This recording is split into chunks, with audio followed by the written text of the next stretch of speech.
Hello दोस्तों, और पता नहीं कहां से ना कोई टीजर ना कोई न्यूज, मार्वल ने रिलीज कर दिया है थॉर रैग्नारॉक का पहला टीजर ट्रेलर। मैं उस टाइम पे इसी पे एक वीडियो बना रहा था जो 9 मिनट की वीडियो है, जिसमें मैंने सारी इन्फॉर्मेशन दी है मूवी के बारे में। जितनी भी बातें सामने आई है वो सब उस वीडियो में है। उसका लिंक मैं वीडियो के एंड में दे दूंगा या आप मेरे चैनल पे जाके भी उसे देख सकते हैं, पर पहले ये वीडियो पूरी देख ले। तो आप जानते ही है कि थॉर मेरा फेवरेट सुपर हीरो है और उसके ट्रेलर पर मैं अलग से एक वीडियो ना बनाऊं, ऐसा तो हो ही नहीं सकता। तो चलिए देखते हैं कि क्या नई बातें हमें पता चली है। So let's start. सबसे पहले सीन में थॉर कहीं पर बंधा हुआ है, जो अभी कंफर्म नहीं कि वो जगह कौन सी है, पर मेरे हिसाब से वो है मुस्पलहाइम। मुस्पलहाइम यूनिवर्स की 9 रियासतों में से एक है। जैसे एक है एसगार्ड, एक हमारी दुनिया जिसे मिडगार्ड बोलते हैं, एक यूटनहाइम जिसे हमने थॉर की पहली मूवी में देखा था, और वहाँ रहते थे फ्रॉस्ट जायंट्स। लेकिन मुस्पलहाइम पर रहते हैं फायर जायंट्स या फायर डीमंस, जो आसपास फायर है और कुछ है जो किसी तरह के चेहरे लग रहे हैं। तो इससे मुझे लगता है कि ये जगह मुस्पलहाइम ही होगी। पिछले साल कॉमिक कॉन में भी ये कंफर्म हो गया था कि फायर डीमंस का राजा सर्टर भी इस मूवी में है, और एक फोटो भी ऑनलाइन आई थी जिसमें थॉर चीनों में बंधा हुआ है और अपने हैमर से ऊपर किसी पर हमला कर रहा है, जो ऑफ कोर्स सर्टर ही होगा। तो इस टाइम तक उसके पास उसका हैमर था और फिर वो शायद न्यूयॉर्क आएगा जहाँ हेला उसका हैमर तोड़ देगी। कुछ लोग ये भी कह रहे हैं कि ये जगह हो सकती है हेल, जहाँ की रानी थी हेला। पर मूवी की स्टोरी जितने सामने आई है उससे ये पता चला है कि वो सालों से एसगार्ड की जेल में बंद थी, और जब वो किसी की गलती की वजह से वहाँ से बाहर निकल आती है तब वो एसगार्ड पे हमला करती है। थॉर और लोकी न्यूयॉर्क में है क्योंकि वो अपने पिता ओडिन को ढूंढ रहे हैं, क्योंकि अभी उनका कोई अता पता नहीं कि वो है कहाँ। यहीं पे उनकी मुलाकात डॉक्टर स्ट्रेंज से भी होगी, जो उनकी मदद करेगा ओडिन को ढूंढने में। इस सीन में थॉर हेला पर अपना हथौड़ा फेंकता है, पर हेला उसे पकड़ लेती है, जो ही एक बहुत बड़ी बात है क्योंकि अब तक एमसीयू में 3 लोग ही ऐसा कर सके हैं, थॉर, ओडिन और विजन। थॉर और ओडिन तो समझ आता है कि वो इतने पावरफुल है, और विजन के पास एक इन्फिनिटी स्टोन है, तो शायद हेला के पास भी एक ऐसा स्टोन होगा, सोल स्टोन, जो उसने हेमडल से ले लिया होगा जब वो एसगार्ड पे हमला करती है, या उसे किसी और ने दिया होगा। और क्योंकि इन्फिनिटी स्टोन्स बहुत ही ज्यादा पावरफुल है तो वो उस हैमर को तोड़ भी सकती है। विजन तो अभी स्टोन को यूज करना सीख रहा है, पर हेला तो बहुत पुरानी है, तो वो उस स्टोन की असली ताकत जानती होगी, या शायद हेला पहले से इतनी पावरफुल है।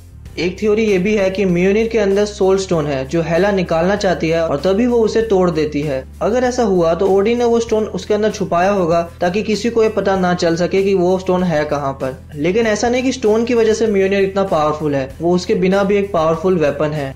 और सोचिए, ऐसी ही तो गलियों में स्पाइडरमैन अपना सूट पहनता है, तो सोचे जब वो उस टूटे हुए हैमर को देखेगा तो उसका रिएक्शन क्या होगा। हालांकि ऐसा होने नहीं वाला, और बेचारे सफाई करने वालों को कितनी प्रॉब्लम होगी। उन्हें विजन भैया को डायरेक्ट कॉल करना पड़ेगा क्योंकि वही इसे उठा सकता है, आम इंसान के बस की तो ये बात नहीं। और क्या आपको सच में लगता है कि यह हैमर वापस नहीं आएगा? मतलब ये कितना स्पेशल है, इस पे कितने फनी सीन्स बने हैं, थॉर इससे कितना कनेक्टेड है। और भले ही इन्फिनिटी वॉर वाली वीडियो में उन्होंने थॉर के हाथ में नया हथियार दिखाया हो, पर मुझे लगता है और मैं चाहता भी हूँ कि ये हैमर वापस आए, क्योंकि कॉमिक्स में भी ये कई बार टूटा है और उतनी ही बार वापस भी आ गया। हेला का लुक भी बढ़िया है, काफी डरावनी लग रही है वो, और मेरे हिसाब से बहुत पुराना सीन होगा, बहुत पहले का। हालांकि जब वो एसगार्ड पे हमला करती है तब भी उसने वैसा ही एक हेलमेट पहना था, अगर आपने ध्यान से देखा हो। फिर अगले सीन में थॉर आसमान से नीचे गिर रहा है और आसपास बहुत सारे वर्म होल्स है, तो वो उन्हीं के जरिए यहाँ पहुंचा होगा। वर्म होल्स एक तरह के पोर्टल है एक जगह से दूसरी जगह जाने के लिए, और इन वर्म होल्स का सारा सामान आके गिरता है सकार पर, जो वो जगह है जहाँ का राजा है ग्रैंड मास्टर। वो अपने ग्लैडिएटर अरीना में लड़ाइयाँ कराता है और बड़े मजे करता है, और जो वेलकरी है वो उसी के लिए काम करती है और उसके लिए कंटेंडर्स ढूंढ के लाती है लड़ने के लिए। लेकिन वेलकरी वैसे एक एसगार्डियन वॉरियर है, और उनका पूरा एक ग्रुप था जो हमें हेला से लड़ते हुए दिखता है। वेलकरी का काम होता था कि वो उन सभी अच्छे लोगों की आत्माओं को एसगार्ड के स्वर्ग यानी वल्हल्ला तक पहुंचाए, और हेला का काम है बाकी सबको अपने हेल यानी नर्क में ले जाना। लेकिन पहले वेलकरीज अपना काम करती है और फिर हेला। लेकिन हेला चाहती है कि ज्यादा से ज्यादा लोग हेल में आए, और तभी वो ये रूल तोड़ देती है, और इसी वजह से उसकी और वेलकरीज की लड़ाई होती है। ये मेरी एक फैन थ्योरी है। लेकिन वेलकरी सकार पर कैसे पहुंची, क्या वो वहाँ पे फंसी हुई है या वहाँ पे छिपी हुई है, ये तो हमें मूवी में ही पता चलेगा। और वो ही थॉर को पकड़कर उसे ग्लैडिएटर अरीना में लेके आती है। हमें आगे हेमडल भी दिखा अपने नए लुक में, लोकी भी वापस आ रहा है मूवी में अपने नए सूट और हेलमेट के साथ, और एक नया कैरेक्टर भी था स्कर्च, जिसका लुक कॉमिक बुक से काफी इंस्पायर्ड है, और वो मशीन गन का यूज कर रहा है जो हमें बहुत कम देखने को मिलती है, क्योंकि वो ज्यादातर एसगार्ड पे तलवारें ही यूज करते हैं। मूवी काफी अलग है जैसा हम इसे सोच रहे थे, कलरफुल और फनी है, ना कि डार्क और सीरियस। फिर हमने देखा ग्लैडिएटर अरीना, जो काफी अलग है जैसा हम इसे सोचते थे, क्योंकि ग्लैडिएटर अरीना का नाम सुन के हमारे दिमाग में आता है एक रेतीला मैदान, एक खुला स्टेडियम। लेकिन ऐसे सीन्स तो पहले भी बहुत सारी हॉलीवुड मूवीज में थे, तो उन्होंने इसे बदलकर एक स्टेडियम जैसा दिखाया है जिसमें लाइट्स लगी हुई है, जैसे कोई रेसलिंग मैच होने वाला है यहाँ। फिर थॉर इसमें लड़ने आता है अपने नए लुक में, उसके बाल काट दिए गए हैं, उसके पीछे 2 तलवारें भी है जो उन्होंने वहाँ पर डेडपूल की कॉपी की है। एक मजाक था, इसे सीरियसली मत लेना। उसके हाथ में एक बड़ा सा स्क्रू ड्राइवर भी है, हल्का स्क्रू जो ढीला हो गया है फिर से। लोकी भी ये मैच देख रहा है ग्रैंड मास्टर के साथ बैठ के, क्योंकि वो एसगार्ड का राजा है तो वो वहाँ बैठने के लायक तो है ही।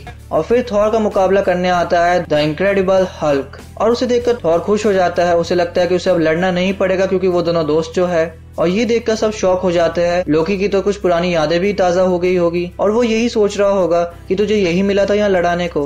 हल्क के वहाँ पहुँचने की एक थ्योरी ये भी है कि मूवी की जो एक टेस्ट फुटेज जो लीक हो गई थी उसमें हल्क कहीं जंगलों में दिखाया गया था, उन्हीं जंगलों में जहाँ 3 वॉरियर्स लड़ रहे थे किसी और से, तो शायद वहाँ से उन्होंने उसे सकार पर भेज दिया होगा।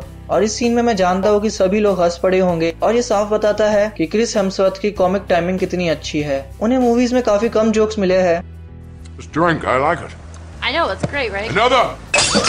भी मिले हैं, सभी बहुत बढ़िया थे। तो मूवी में उनके इसी टैलेंट का सही यूज होगा। अब सोचिए कि हल्क के दिमाग में अभी क्या चल रहा होगा कि तू फिर से आ गया मुंह उठा के।